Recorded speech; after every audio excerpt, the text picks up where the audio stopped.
என்ன பிரச்சனை இப்ப? ஏன் வாத்துல காசு வச்சு புளுத்தி கட்டிட்டீங்களோ? நீங்க தானே டிக்டாக்ல உட்காந்து புளுத்தி கட்டிக்கிட்டு இருப்பீங்க, கேஷ்லாம் வச்சு. இங்கேயோ காட்டுறீங்களா? புரியல. இது ஏன் பார்த்து இருந்துக்கோ. நீங்க பார்த்து பேசு. உங்களுக்கு என்ன பிரச்சனை இப்ப? ஏன் வாத்துல காசு வச்சு புளுத்தி கட்டிட்டீங்க? என்ன பிரச்சனை உங்களுக்கு இப்ப?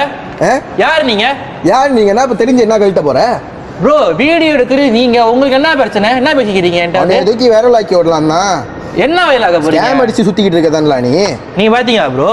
நீங்க பாத்தீங்களா ஊரு சொல்லிக்கிட்டு இருக்கு. இது ஏன் காசு நான் என்றேன். ஸ்கேமா இல்ல உங்களுக்கு என்ன ப்ரோ தெரியும்? என்னதான் செய்ற அத சொல்லி தொலை முத. அத உருப்படியா கேளுங்க.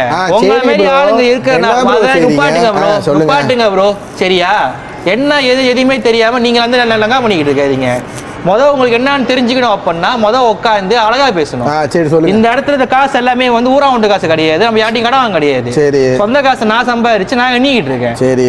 உங்களுக்கு தெரிஞ்சுக்கணும் சம்பாதிக்கணும் அப்படின்னா அமைதியா உட்காந்து என்கிட்ட பேசிட்டு என்ன சொல்றோம்னு கேட்டுட்டு அதுக்கப்புறம் எதாவது பேசுங்க. சரி. சரியா? இந்த இடத்துல நம்ம வந்து பாலப்பழம் கதை பேச கிடையாது. எல்லாத்தையுமே ப்ராப்பரா டிரான்ஸ்பரண்டா காட்டி தான் பிசினஸ் பண்ணி ஆளை சம்பாதிக்க வச்சுக்கிறது. வேணும்னா வந்து கேளுங்க. இல்லையா இந்த மாதிரி பேச நுப்பாட்டிட்டு உங்க வேலை மட்டும் பாருங்க.